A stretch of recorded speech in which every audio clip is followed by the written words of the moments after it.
Republican Party's efforts to reinvent itself post-Bush and post-McCain have been, I think, the greatest show in American politics over the past year. Now, one of the biggest unanswered questions about who the new Republican Party will be has been answered. This spring, conservative activists opposed to everything from the Federal Reserve to government help for people facing foreclosure to the citizenship proof of the president started protests that they called Tea Parties at the time. Now, famously, the organizers of one Tea Party event in Chicago turned down a request from the Republican Party chairman, Michael Steele, when he asked if he could attend and address the crowd at a Tea Party.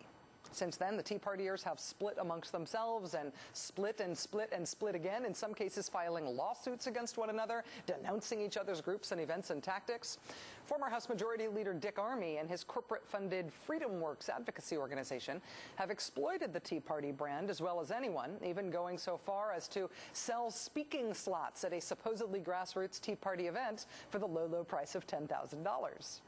Monday, though, the mainstreaming of the Tea Party phenomenon was advanced. That principled divide between the Tea Partiers and the Republican Party that they claimed had deserted its principles, apparently that's really 2009. Because yesterday, Republican Party Chairman Michael Steele held a joint phone press conference with Dick Armey.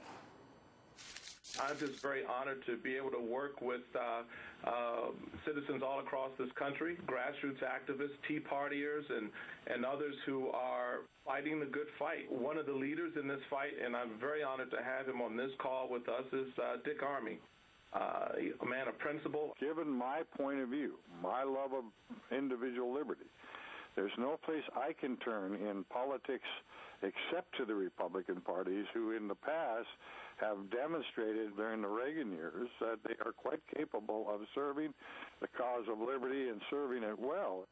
So much for the Tea Party contingent running insufficiently right-wing Republicans out of the party, right?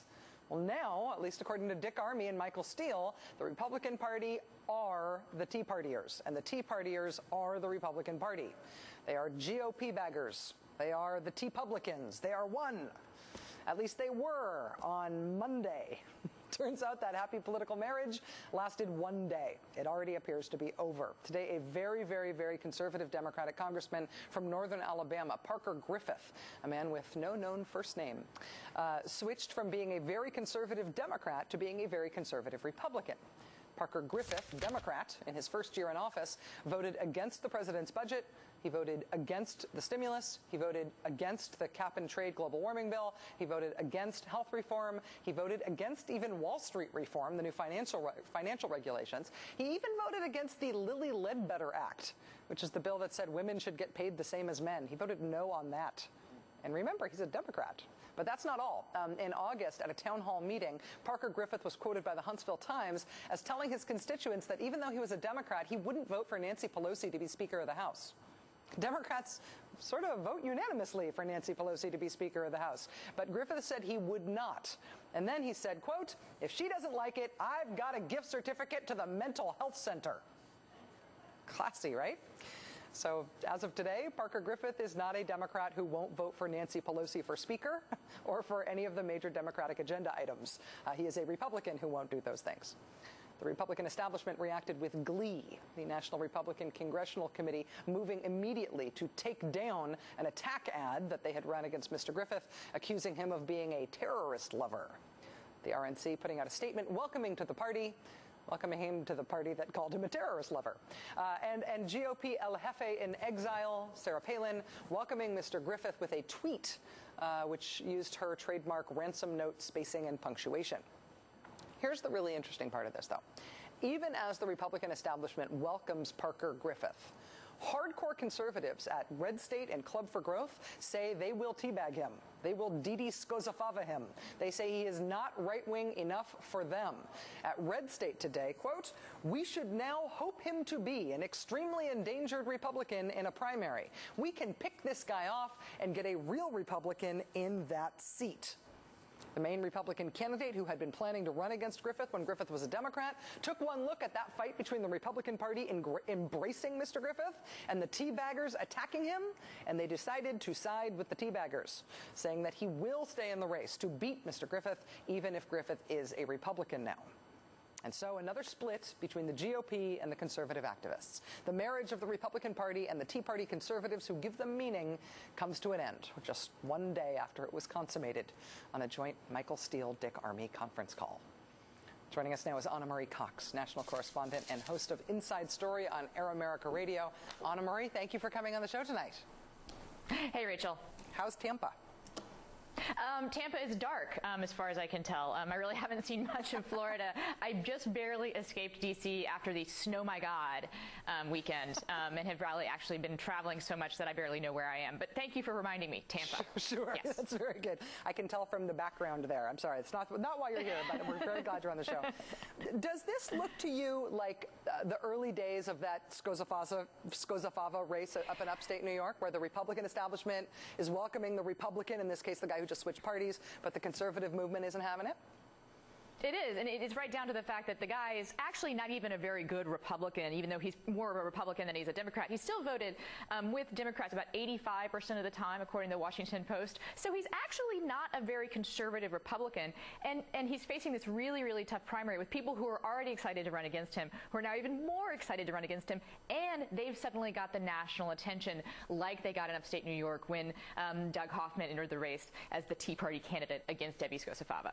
But there is a sort of nuance here, I think, about this race. In his district, McCain beat Obama by 23 points. So you think, all right, obviously a very conservative district. But it's a district that did elect a Democratic member of Congress. And I just wonder if that's going to be the big tension of 2010. Republicans having a chance to pick up Democratic seats from purple districts, but scaring off voters by demanding that their candidates be really, really, really red. I think that's definitely in danger of happening. And I think that you're never going to get like a liberal Democrat in that district. But right now, they probably have the best chance to get a more liberal Democrat in that district than they've ever had. Because it seems like what's going to happen in that primary is, I have to say, things do not look good for him. They looked bad for him when he was a Democrat.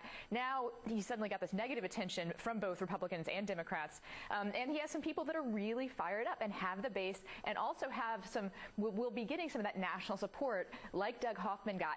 But that doesn't mean they're going to win the race. That means they might win the primary. But actually, all of that national attention and all that pushing to the right tends to scare off, like you said, the people that actually turn up and vote in these local elections. So you have someone like the Democrat winning in upstate New York for the first time in however many years it was, which was a long time. And of course, it's so long ago. Well, this one complicated though by the fact that it's also it's going to be a runoff between whoever. I mean, you have to get 50% of the vote, or there's a runoff election here. So we might end up, even in the general election, choosing between two Republicans, even though one of them used to be a Democrat. But on the national issue, Anna Marie, how much of the ideological credibility and appeal of the conservative movement right now is predicated on them not being in bed with the Republican Party? I mean, did Dick Armey hurt himself with conservatives by doing that joint appearance with Michael Steele?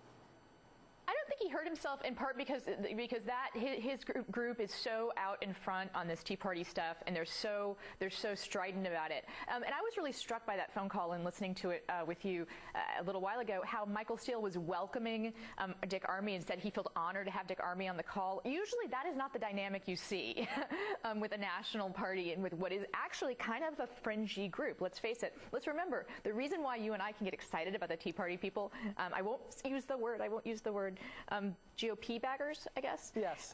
But we get excited about that, is that we know that normal, sane, rational voters are frightened by them. Yeah. And they are. I mean, when I look and I see Sarah Palin and Dick Cheney and Dick Armey being called like the leaders of this new conservative movement, I'm kind of like, that's great. You know, you go, please try and run that way. Please try and do it. Because right now, I mean, party ID is not even the point anymore.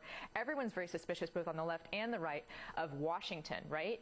We're actually going to be having some races where people may be actually judged on their ideological values and not on their party tags that they bring to the table. Anna Marie Cox, Air America correspondent, thank you very much for being here, and please enjoy Tampa while you're there. Thank you. It's warm. Yeah, good. Excellent.